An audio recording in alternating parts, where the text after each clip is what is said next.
Welcome to the Prosperous Empath Podcast, designed especially for empaths and highly sensitive entrepreneurs just like you who are committed to achieving holistic success. I'm your host, Catherine Wood, Master Certified Coach, author, mastermind leader, and founder of Unbounded Potential, a boutique coaching firm for empathic entrepreneurs. I'm on a mission to bring empathy back into the world of business. Each episode will focus on achieving more by doing less through leveraging empath-friendly leadership practices, boundaries, rituals, and systems, all the while continuing to care deeply about ourselves, others, and the world around us. If you are committed to joyful living and running a conscious business, but amassing wealth while doing so, proving that you can have both in a society that tells you can't, then you are in the right place. Join me here each week to find out how. Be sure to subscribe and leave a review so you won't miss an episode. Plus, you'll find all the show notes and helpful resources over at unbounded-potential.com.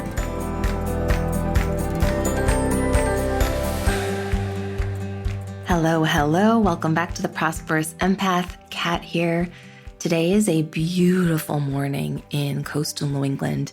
It is breezy and the humidity is low. The birds are out and chirping. You may even be able to hear some of them in the background just because the windows are open. And I'm hoping to head down to the beach later today for a dip. And I've just been having so much fun batch recording some of these episodes that are scheduled to air when I'm on maternity leave later this fall. And today's episode is one of them. So last week I shared the first half of my own list of favorite books in the realm of personal development, money, mindset, relationship theory, just truly the books that have had the biggest impact on my own personal growth journey and my own success.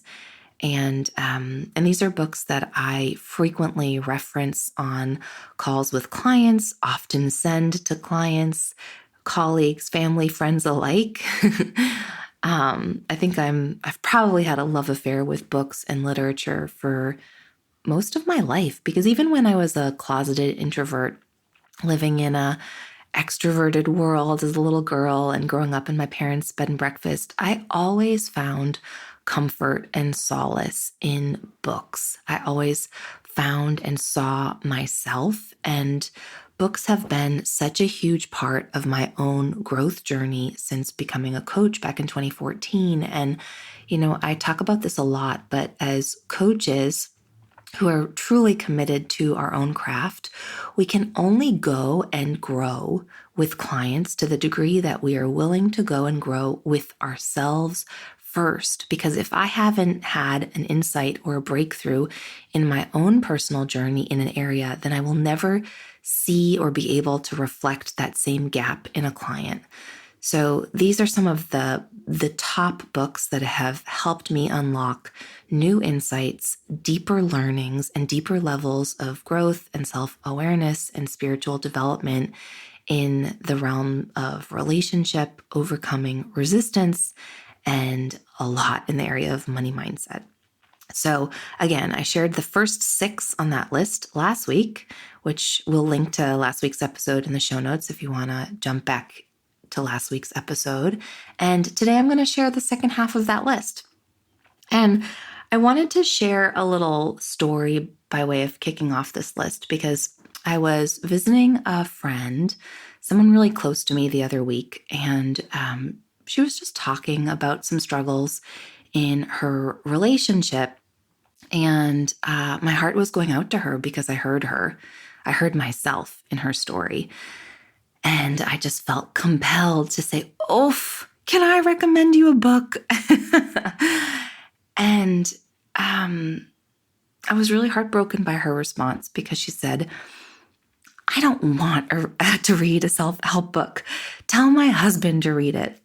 Now, I totally get that, because I was there too at some point in my own journey. And I think that the challenge in doing our own work is that when we're willing to be truly vulnerable, truly open, truly curious, we start to see how and who we need to become in our own lives to generate and create the caliber of intimacy in our relationships that we want, the level of success and prosperity in our businesses that we dream of, and the experience and satisfaction of contentment and joy in our own lives that we really crave.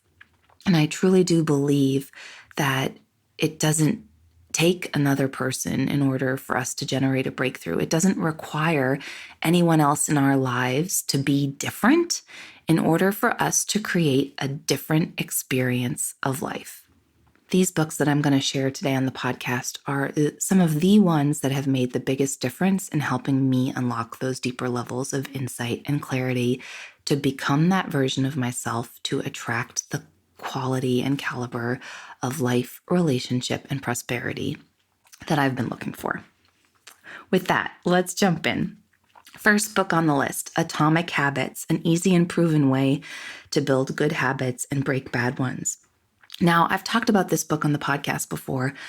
I am such a champion of creating healthy habits with clients. I think that having healthy habits is such a key to success. And many empathpreneurs and empathic leaders, we struggle with habits and being consistent because we have perfectionistic tendencies.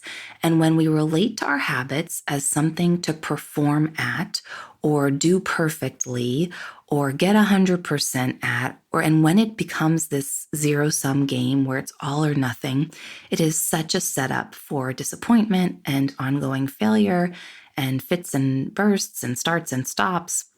And the distinction that Clear talks about in Atomic Habits that I think is extremely helpful and profound is he shares the number one key that will support you in becoming consistent with your habits. And at the end of the day, it's really shifting your relationship to habits from being an externally driven or outcome-oriented relationship to being an identity-based expression of who you are. Now, that's a little bit jargony, so let me explain. I believe that we are living in and amongst an achievement epidemic. So many of us identify as high performers and type A. If you're listening to this podcast, then I imagine that's you. And when we're performance driven, we tend to measure our own sense of worth, our own worthiness as a human being by what we produce. And when we measure our own internal gauge of who we are and our value based on what we produce, what we achieve, what we overcome, what we create, the next goal, the next promotion, the next acronym at the end of our name, then we're constantly living inside of this rat race where in order to be enough, we have to be in action. We have to be hustling. We have to be creating, producing, achieving. It is such a setup for never feeling like you're enough because any levels of success that you achieve in career, in your wealth, in your relationship, it's always temporary because then you're always back to the rat race.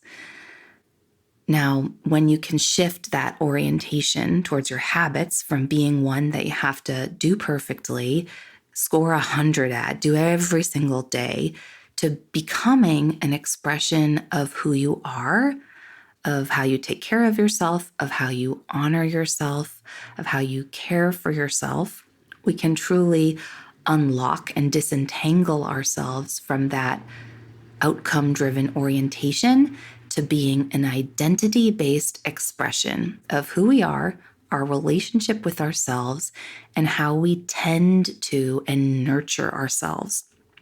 That is the key in becoming consistent in habits, and I have never heard or read that distinction shared in as profound a way as I did when I read Atomic Habits. Can't recommend it enough. The next book is Worthy, Boost Your Self-Worth to Grow Your Net Worth. Now, this is one I've chatted about a lot in the podcast because In the episode on manifestation, I shared one of the exercises in this book called the 50 Desires List that is one we frequently do in our Unbounded Mastermind. And it really helps you kind of defy the confines of your own mind and what you think you're worthy and deserving of having by challenging you to write a list of 50 desires, 50 things that you desire. And then there's some rules and protocols for what you can include on the list. Like one of the rules for crafting your list that I really appreciate is that only 5 of your desires can be altruistic. So only 5 of your desires can be for the world, for other people, for your community. And I think that that's really helpful for our tendency as empaths to be givers and to be focused on other people. So I love this exercise. We often do it together in a group and then read our lists aloud to one another, because there's something really illuminating when you start to hold space for other people to share what they desire, what they want, what they dream of having and obtaining and even becoming in their own lives, because it helps everyone else unlock more clarity about what they want. And there's a second half of this exercise, which I personally had never done before until our most recent Unbounded Mastermind. We did it together in person, and we added in this, the last section of this list. I think at this point I've done this exercise maybe 4 or 5 times, like once a year. And then this last time we did it in our Unbounded Mastermind retreat out in the Berkshires earlier this summer. And there's a second part of the exercise which invites you to categorize what area of life or what way of being this desire falls into. And it was actually super illuminating. I had never done this part of the exercise before, but what I realized, not only in doing it for myself, but also in hearing everyone else's lists and their own categories, is that you start to realize the synchronicities and the similarities of your desires and how they're aligned, like what similar areas of life that they fall into. So for instance, for me, when I was writing my list for this most recent iteration, we were expecting, we were not yet under contract on a home. We were really wanting to settle. I was personally yearning to create deepened community and connection and not knowing where I was going to do that because we didn't know where we were going to live. And some of the themes that really emerged for me were so much of my desires were in the realm of community, belonging, home. And I think that that is really powerful because it can help you to connect with your desires on a much more embodied level than just being something superficial like a trip or a vacation with your family or, doing the Camino de Santiago, which I really want to do someday. But they can connect you with kind of the deeper reasons behind why these desires are important. And that can help you connect on a more heart level with the why behind the what, why you're committed to what you want, which can really start to shift your relationship to believing that you're worthy and deserving of having what you want. All right, next book. This is an oldie, but such a worthwhile addition to the list. Number 3, The Big Leap: Conquer Your Hidden Fear and Take Life to the Next Level. Now, we have all heard of this book if you are not new to personal development, and it doesn't grow old. I think as we continually scale and elevate and grow in business and life and love, we're constantly coming up against new upper limits. We are constantly upper limiting when we're committed to growing. And as we achieve new levels of success, we face similar devils, right? Like new level, similar devil. And I think we can become really tricked or seduced by how we each upper limit. And I just love Gay Hendricks' explanation of the ways in which we upper limit and how we constantly have to allow success to be easier as we continually step into new iterations and versions of our zones of genius, because they are constantly evolving as we do. Number 4 on the list. This is my single most favorite, most highly recommended book on relationships and relationship theory, and it's called The 4 Agreements, A Practical Guide to Personal Freedom.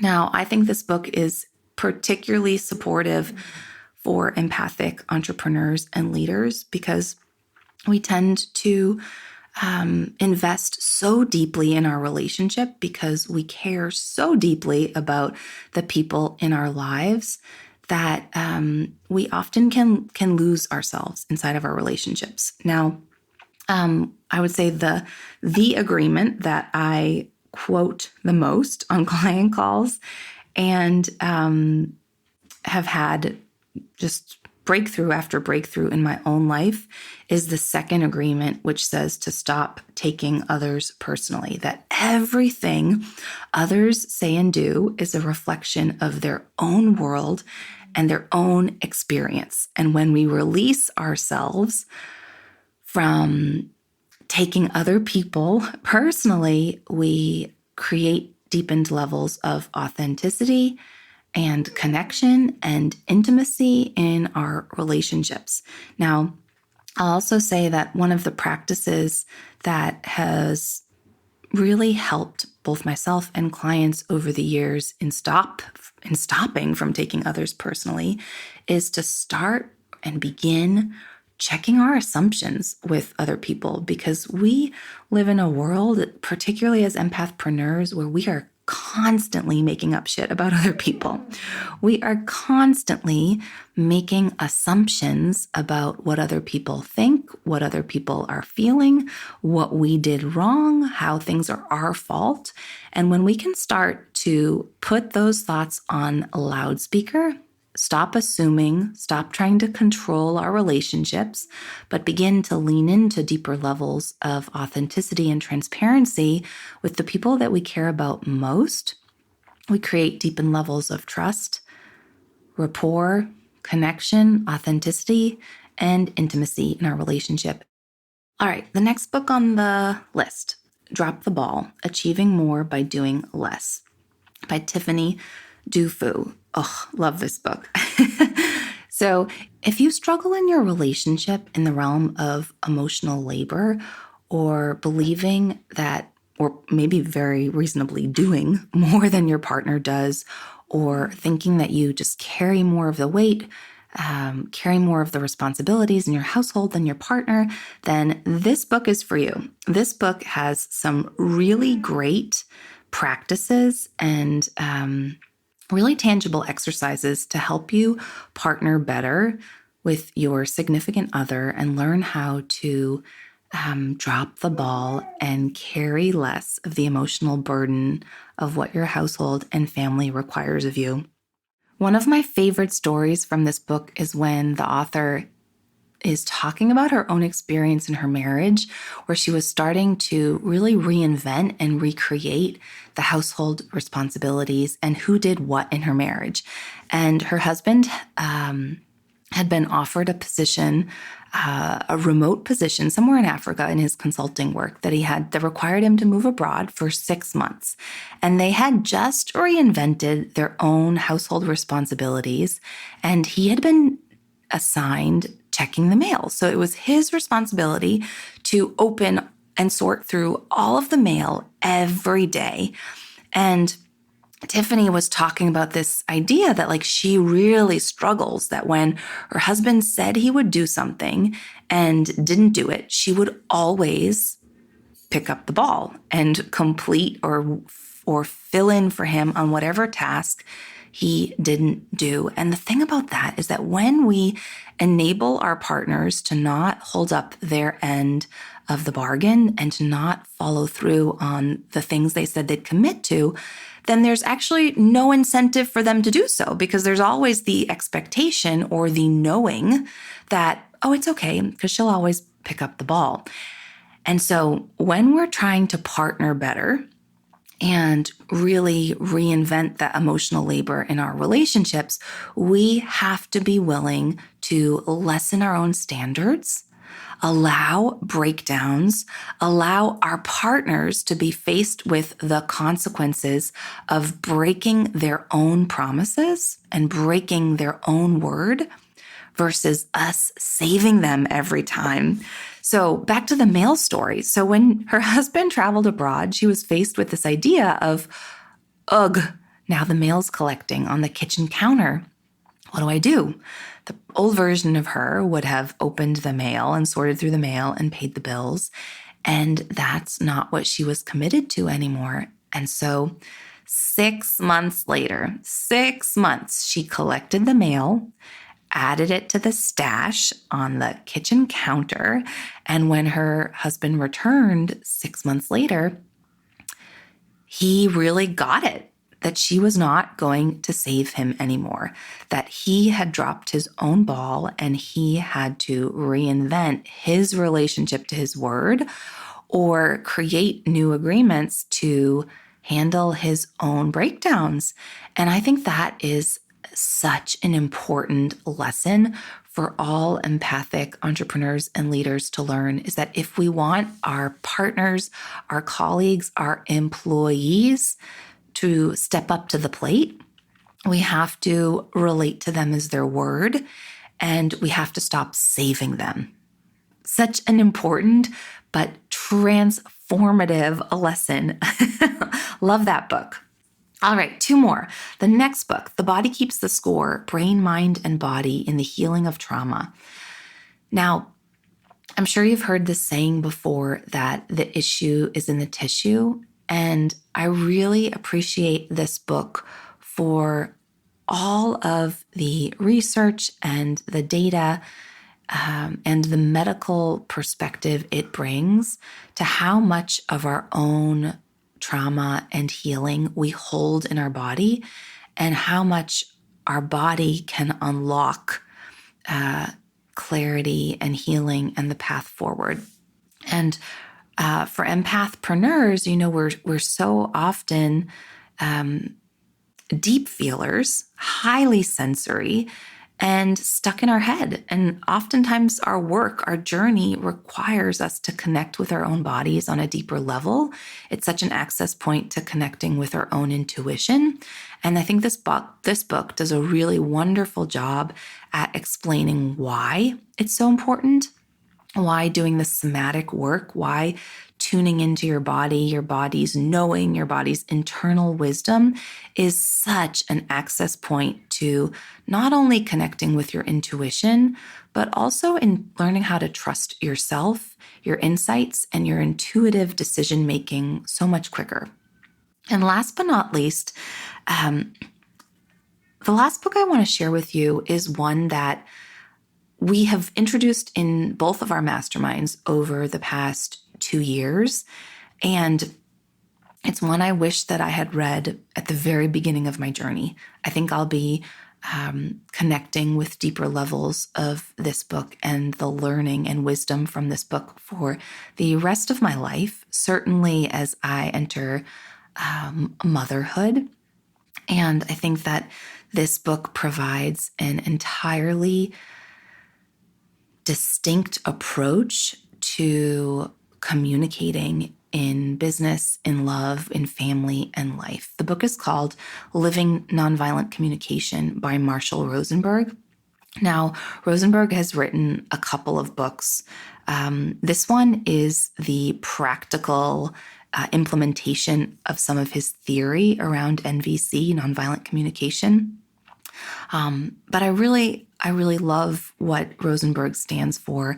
And so much of his work is based on this premise that we live in a world where we all experience tragically unmet needs, where we all have tragically unmet needs.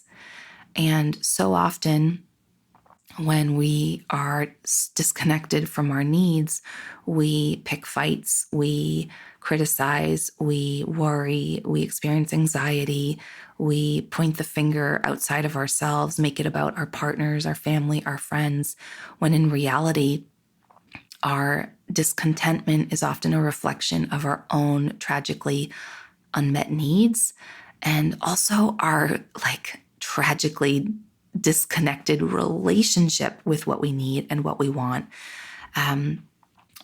Rosenberg provides a framework for how we can start connecting with our own needs and emotions on a deeper level, and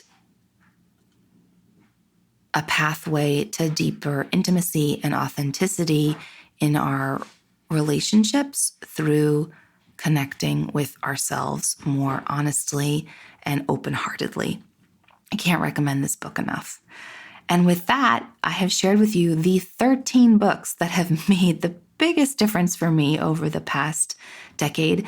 Again, if you pick up one of these books, I'd love to hear from you. If one of these books is one that you've been meaning to read and you get inspired to read it from the podcast, send me a message and let me know. I truly believe that these books have the possibility to change your life, and I hope you enjoy them. See you next week. Thank you so much for listening today to this episode of the Prosperous Empath Podcast with me, Catherine Wood.